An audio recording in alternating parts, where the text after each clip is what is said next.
Hey, have you ever tried creating your own custom window and door RFC types in BlenderBIM with an arch geometry, only to realize that once you place them in your wall, they form a rectangular opening instead of an arched one? So here's one way you can solve that problem. Add your custom door type, relocate the door and regenerate the wall geometry.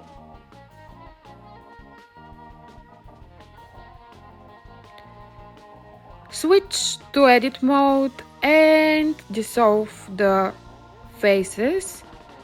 Select the edges, hit Ctrl Bevel, Clump and Segment. And now you have a fully fixed opening.